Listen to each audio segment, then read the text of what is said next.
Este es nuestro segundo ciclo de webinars, donde nosotros queremos difundir con ustedes el conocimiento, la actualización y sobre todo esa intención de ser mejores cada día para brindar un servicio más estructurado, más profesional y sobre todo de alto nivel, porque ese es uno de los objetivos de la DIRNOPLO en esta gestión. Buscar la excelencia del notario a través de su actividad en su despacho notarial, en su profesionalismo y en el buen trabajo de equipo que tiene de sus dependientes para que puedan brindar un servicio de alto nivel. Entonces, posteriormente, y también les comento, vamos a tener nuestro tercer ciclo de webinars. Entonces, igual, de la misma manera vamos a manejar. Vamos a tener nuevas sorpresas sobre lo que es nuestra página web, que ya les vamos a definir y los vamos a invitar también a la inauguración digital de nuestra página web, donde vamos a tener un mayor contacto con los notarios de nuestro país.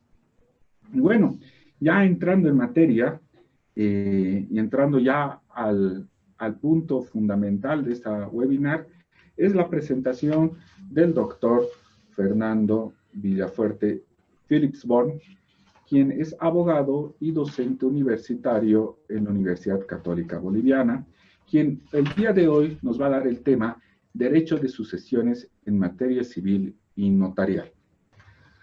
Bueno, doctor Villafuerte, ya no le quito más tiempo, por favor le doy la palabra. Muchas gracias y ahora esta sesión es suya y estamos atentos a sus conocimientos. Gracias, doctor Fernando Miranda. Gracias, doctora, por la presentación que han hecho. Bien. Vamos a intentar hacer una exposición respondiendo a algunas preguntas sencillas. Todos sabemos, o por lo menos tenemos una idea de quiénes son los herederos forzosos.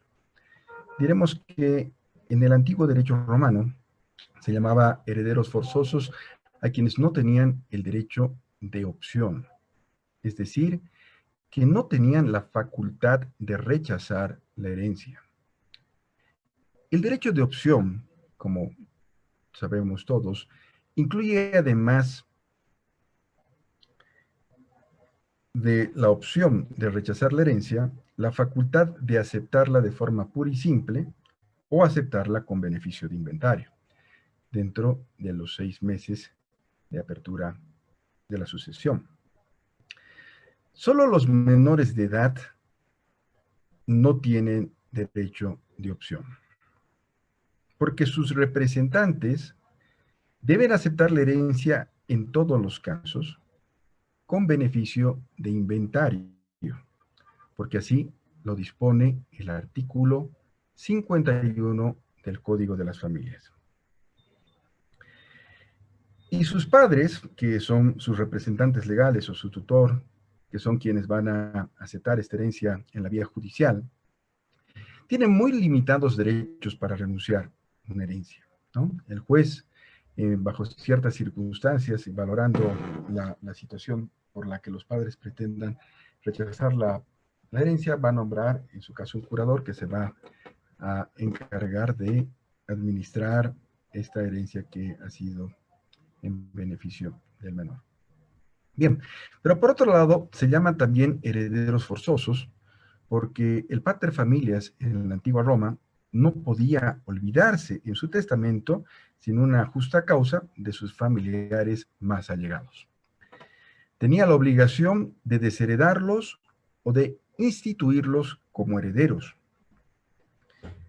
Si no lo hacía, su testamento quedaba viciado de nulidad. Se trata de este instituto jurídico que está reconocido en nuestro Código Civil en el artículo 1252 de la preterición, y que también puede conllevar la nulidad, o como ha interpretado la jurisprudencia actual del Tribunal Supremo de Justicia, puede conllevar a la disminución de las cuotas partes de los herederos para incluir a ese heredero que fue pretericionado.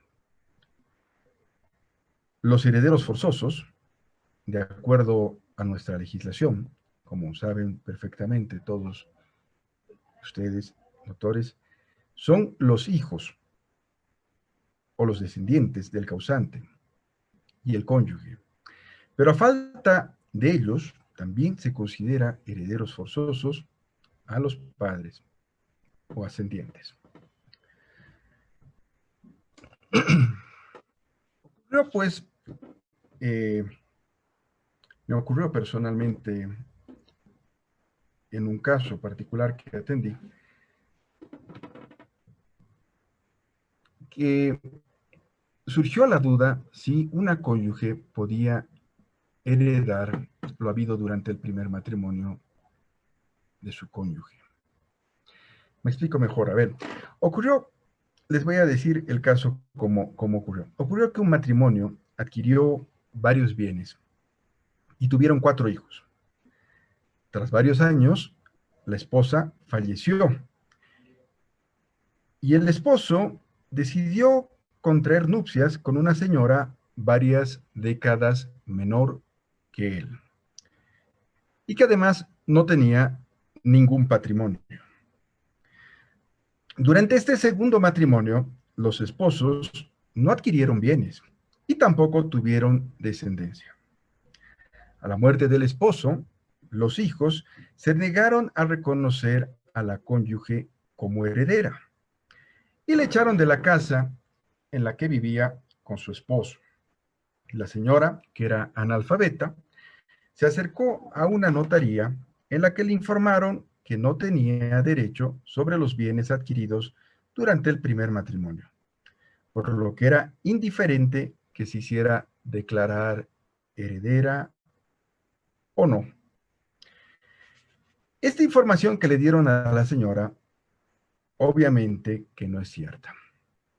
Si bien los bienes adquiridos durante el primer matrimonio tienen el carácter de propio respecto al esposo, es decir, que no ingresaron a la comunidad ganancial del segundo matrimonio, es innegable que como viuda tiene derecho a heredar la misma porción que les toca a cada uno de los hijos de su esposo por disposición en el artículo 1062 del Código Civil. Y en este caso, que comparte la herencia con los descendientes de su esposo, le corresponde la misma legítima que a los hijos. Pero si su esposo hubiera fallecido sin dejar hijos, ella hubiera podido reclamar frente a otros legatarios o donatarios las 2/3 partes de la herencia, porque esa es la legítima que le corresponde a la cónyuge. Entonces surge la pregunta, ¿qué es la legítima? La legítima, como dice nuestro Tribunal Supremo de Justicia, es una institución de orden público que comprende la parte de la herencia que el decujus está limitado de disponer libremente cuando tiene herederos forzosos, que son los descendientes, ascendientes o cónyuge, y de la cual los mismos no pueden ser privados sin justa causa por actos a título gratuito. En el claro entendido de que los hijos, sea cual fuere su origen, son iguales ante la ley y su legítima es de las 4/5 partes del patrimonio de su progenitor, y solo la 1/5 parte del mismo puede ser dispuesta libremente por él, conforme previene el artículo 1059, parágrafo 1 del Código Civil. Norma que claramente establece que si a raíz de un acto de liberalidad, sea este en vida del titular o por testamento, se habría dispuesto de más del 20% del patrimonio, podría haber lesión a la legítima. Toda vez que por disposición de esta norma, solo la 1/5 parte es de libre disposición. Esta fórmula normativa prevé la proporción del patrimonio que el decujus puede destinar a liberalidades. En esa lógica, el decujus, si no tiene herederos forzosos, puede disponer de la totalidad de sus bienes. Y en caso de que los tuviera, la liberalidad de sus actos sobre su patrimonio se limita a la proporción que indica la norma referida. De esta manera, corresponde precisar que debe entenderse por liberalidad, la cual se halla inmersa en el artículo 1059 del Código Civil, y que según Manuel Osorio, en su obra Diccionario de Ciencias Jurídicas, Políticas y Sociales, la define como la disposición hecha a título gratuito a favor de otra persona, ya figure como donación, como legado o como institución contractual.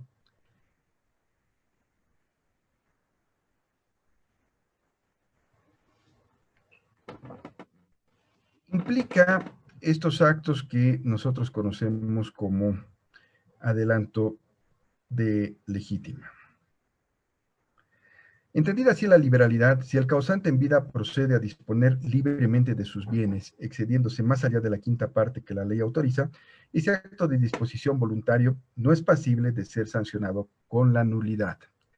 Esta es la parte fundamental que quiero que quede clara, que si el de cuyus dispusiera de más de lo que libremente podría ser conforme señala la ley, ese acto no está sujeto a nulidad.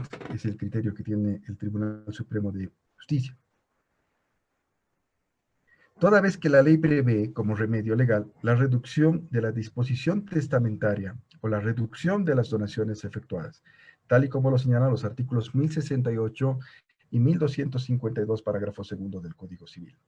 Consiguientemente, debe de quedar claro que la afectación a la legítima por exceder el límite de liberalidad en las disposiciones no da lugar a la nulidad de esos actos.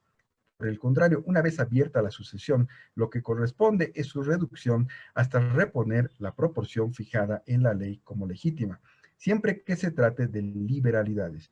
Lo contrario implicaría que todas las donaciones realizadas por el causante por actos entre vivos terminarían siendo nulas, lo que contrasta con el poder de disposición que faculta al titular el artículo 105 del Código Civil Sustantivo, que se refiere precisamente a lo que es el derecho de propiedad y a la facultad de disposición que tiene el propietario sobre su patrimonio. Bien, continuando con nuestro caso, les pregunto, ¿puede vender la herencia la viuda para evitarse problemas con los hijos de su esposo? Bien, ocurrió que la señora acudió a un abogado que le sugirió que se hiciera declarar heredera en la vía judicial, lo que finalmente hizo. Con su testimonio de declaratoria de heredero se aproximó al domicilio de la hija menor de su difunto esposo, quien al enterarse de la proeza la sacó a patadas de la casa y le dijo que nunca más volviera.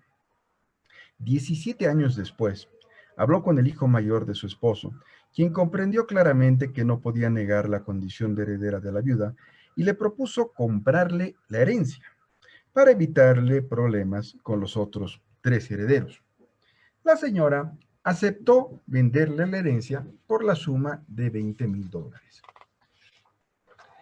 Se aproximaron a un abogado que le sugirió que hiciera una transacción, porque en su criterio la venta de la herencia sería un contrato inusual que no está reconocido en la legislación contemporánea.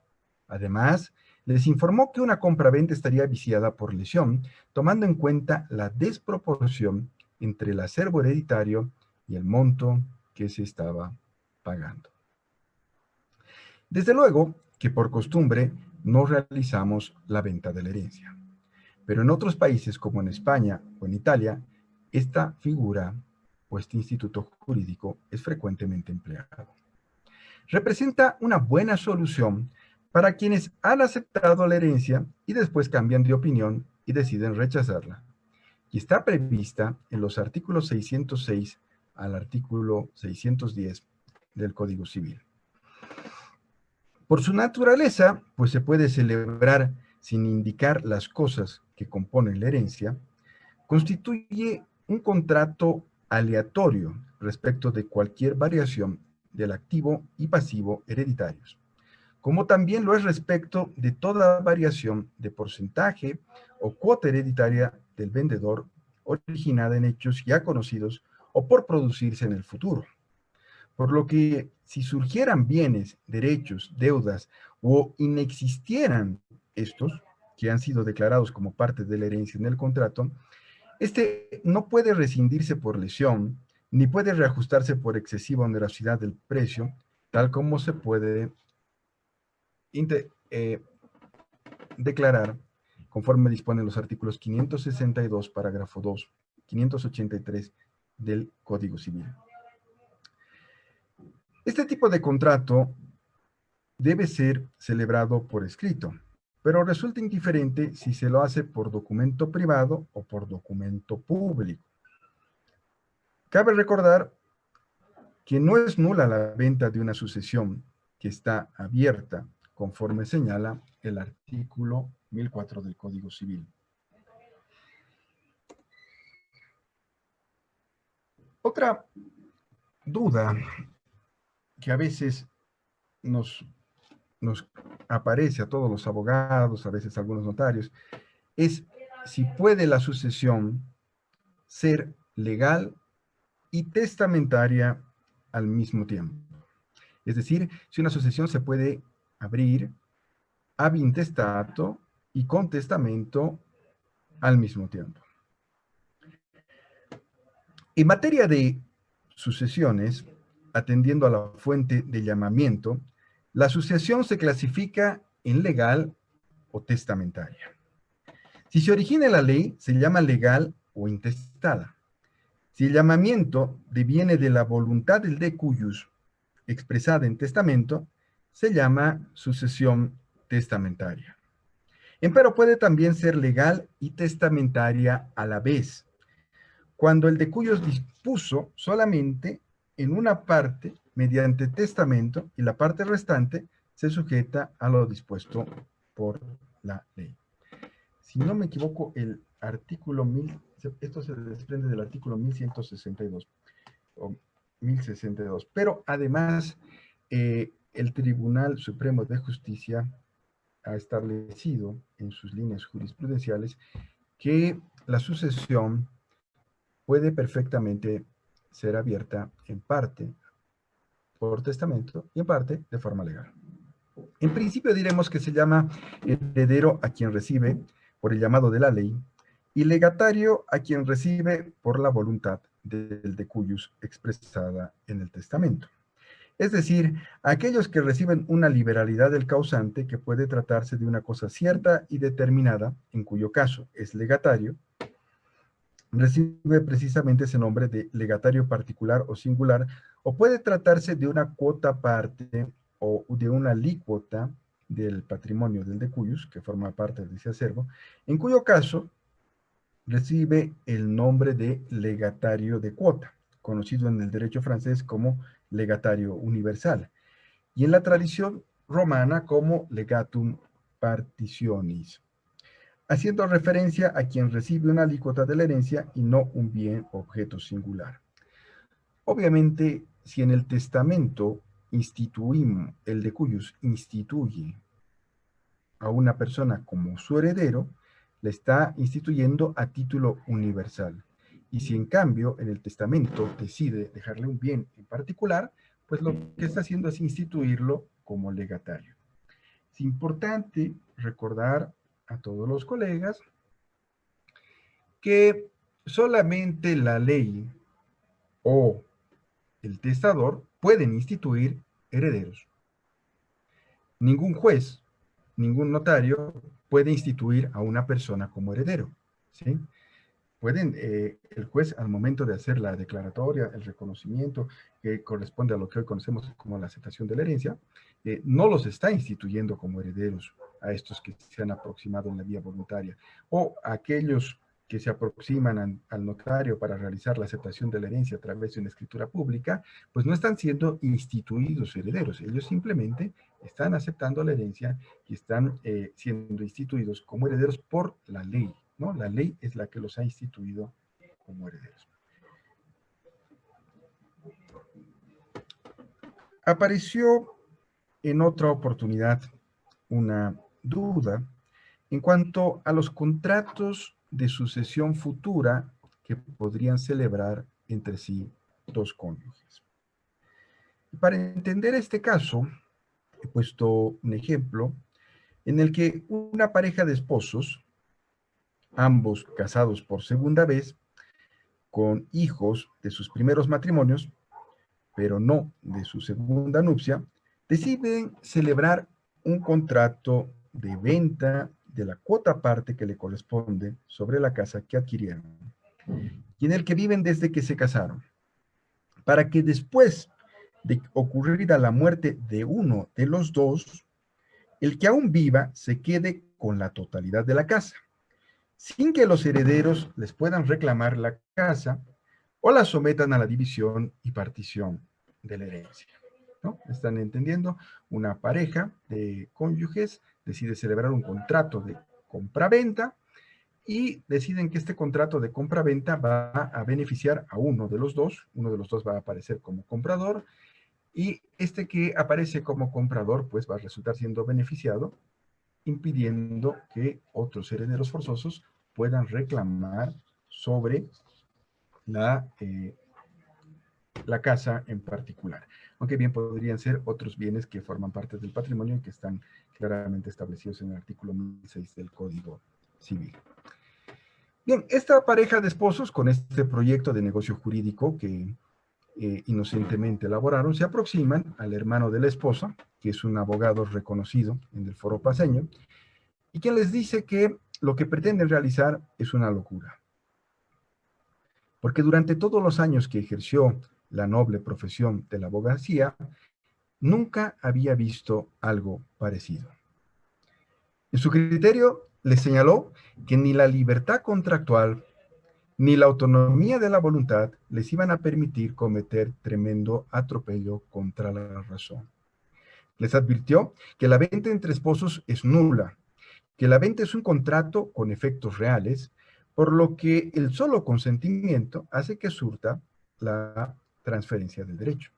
De manera que no tienen la libertad de diferir la transmisión para que ocurriera después de la muerte y de forma aleatoria a su antojadizo gusto a favor del cónyuge que sobreviviera al otro. En este sentido, les aconsejó que cada uno dictara testamento en favor del otro, señalando la obligación de pagarles a los herederos forzosos la cuota parte que les correspondiera sobre el 50% de la casa. Si se tiene en cuenta que el artículo 591 del Código Civil prohíbe la venta entre cónyuges y que el artículo 1004 señala que es nula la venta que realiza una persona de su propia sucesión, el criterio del colega abogado suena lógico y razonablemente correcto. Pero, desde luego, no es la solución óptima, porque el artículo 1005 del Código Civil autoriza a una persona a comprometer una parte o una porción de su herencia a través de un contrato, sin transferirla, ojo, sin transferirla. Y el artículo 1006 del Código Civil expresamente autoriza los contratos de adquisición preferente entre cónyuges. O sea que es válido el contrato por el cual los cónyuges convienen en que el sobreviviente pueda adquirir el inmueble y su mobiliario ocupado como vivienda por ellos en el momento de la muerte de uno de ellos, pagando el valor apreciado al resto de los herederos forzosos una vez que ocurra la muerte de uno de los dos.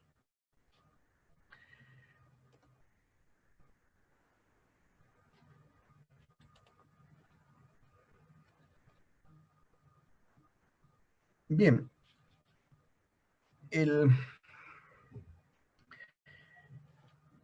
¿pueden los padres de un menor dictar testamento por él?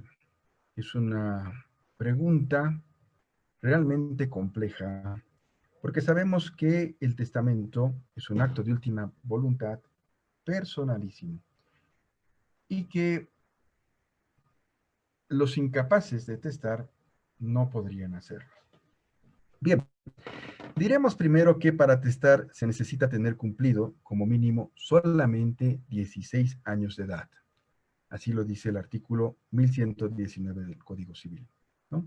En el artículo 1119 están señalados todos los incapaces de testar.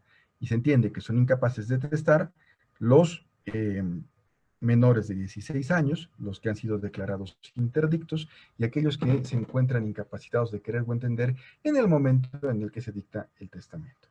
Además están los sordomudos o los mudos que no sepan leer y escribir. Bien, sin embargo, conforme al artículo 1171 del Código Civil, se tiene que los ascendientes, es decir, no solamente los padres, el 1171 habla de los ascendientes, lo que incluye también a los abuelos, pueden hacer el testamento en representación del descendiente incapaz de testar. Solo en el caso que muera sin dejar herederos forzosos ni legales, ¿no? Entonces, cuando hablamos de que los padres pueden testar por el menor de 16 años, por el que ha sido declarado interdicto, por el que se haya incapacitado de querer o entender en el momento en que se dicta testamento, pues sí lo pueden hacer, solo con la única condición de que este incapaz no tenga herederos forzosos. Debiéndose tener presente, bueno, el 1171 habla de, hay que aclarar acá, esto es puntual, el 1171 habla de los ascendientes, porque la representación en línea directa es siempre en línea directa hasta el infinito respecto a los descendientes, pero no hay representación en línea ascendente, ¿no? Y en el caso de que tuviera padres, el menor, se entiende que los padres vendrían a ser los herederos forzosos y no habría una necesidad de que los herederos forzosos deban testar por su hijo, ¿no? Y solo en el caso de que el hijo no tuviera padres, es decir, que tuviera abuelos o bisabuelos que estén encargados de su custodia, en este caso ellos pueden testar por el incapaz.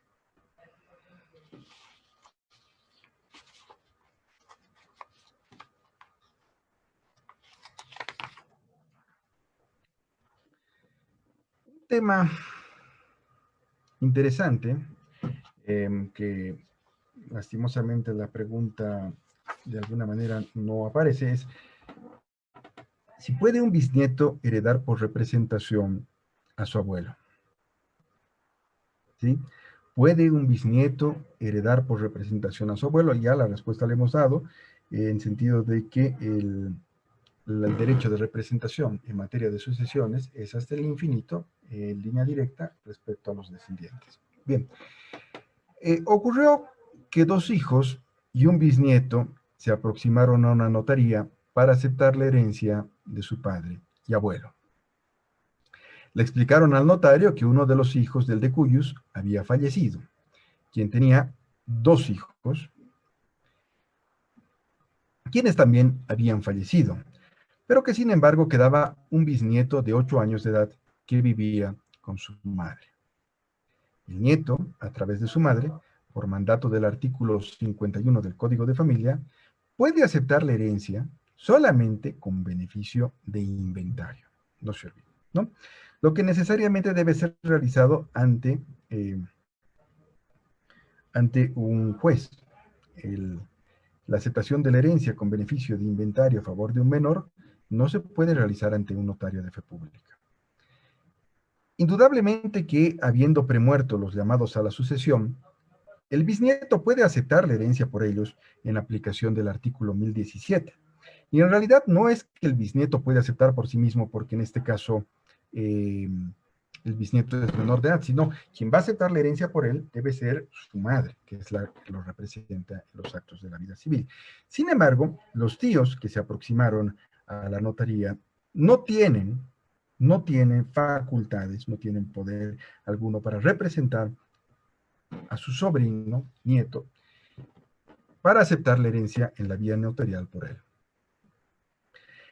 En cumplimiento estricto, entonces, con lo dispuesto por el Código de Familia en el artículo 51 y con relación al artículo 1016 del Código Civil, el trámite de declaratoria de herederos con beneficio de inventarios debe ser necesariamente realizada o por la madre o por el tutor de este menor, demostrando en ese proceso voluntario que ha premuerto el abuelo, el padre, y que, eh, y que no existen, bueno, tampoco, y que no existen otros herederos que pudieran reclamar por representación del mismo derecho. A este efecto deben presentar, obviamente, los certificados de descendencia del bisabuelo, el certificado de descendencia del abuelo, el certificado de descendencia del tío y padre, más el certificado de defunción del tío que también hubiera podido tener derecho, pero que ha premuerto sin dejar herederos forzosos.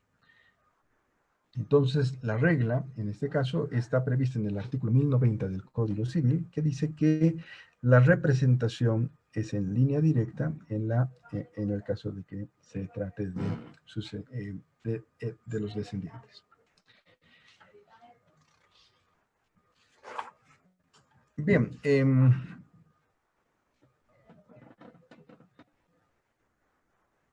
surge una duda, una inquietud en la que muchos colegas abogados incurren en error creyendo que la nulidad es un instituto imprescriptible, ¿no? Y lo es en realidad, pero en materia de sucesiones, la acción prescribe en el plazo de 5 años. La acción de nulidad de testamento prescribe en el plazo de 5 años, pero que se cuentan desde el día en que se conoció el testamento. Así lo dice el artículo 1207. Muchas veces vemos acciones de nulidad que se presentan 15, 20, 30 años después de que se ha dictado el testamento, después de que se ha abierto la sucesión, y pues es importante saber que esta acción no es imprescriptible, sino que está sujeta a un plazo de prescripción. Lo curioso de este aspecto es que el espíritu de la ley del notariado es mantener a los testamentos en secreto, ¿sí? Mantenerlos en reserva, al extremo que el artículo 61 de la ley del notariado prohíbe a la notaria o al notario informar o manifestar el contenido o existencia del testamento mientras esté con vida el testador. Sin embargo, no hay ninguna norma que le impida al testador hacer conocer su testamento en vida a sus herederos y a todas las personas que puedan tener un interés legítimo en la nulidad de ese testamento. ¿Sí? Si el testador en vida deja constancia a través de un acta notarial de que los herederos han tenido conocimiento del testamento, pues lógicamente que cuando él fallezca, este testamento no va a poder ser invalidado por nulidad, debido a que probablemente ya habrá prescrito el plazo para accionar la nulidad. Bien, con eso hemos concluido la exposición. Les agradezco por la amabilidad que han tenido de escucharme durante aproximadamente 55 minutos y espero que lo que hemos tratado en este webinar les sirva de alguna forma, les resulte de utilidad, o por lo menos les haya creado la expectativa de investigar, de analizar los puntos que hemos visto. No están escritos en piedra, de repente son tesis que se pueden rebatir, posiciones que se pueden discutir, pero que siempre son interesantes para analizar desde el punto de vista jurídico, porque el derecho no es como las matemáticas, donde 1 más 1 es 2. En el derecho siempre existen diferentes criterios, posiciones, visiones, formas de interpretar las normas, y que además que están siempre en constante cambio, ¿no? Más ahora que vivimos en un estado de derecho constitucional en el que la jurisprudencia ha cobrado muchísima importancia y está cambiando, hay siempre nuevas directrices y está actualizándose siempre. Bien, muchas gracias, doctor Miranda, doctora, por su atención. Gracias.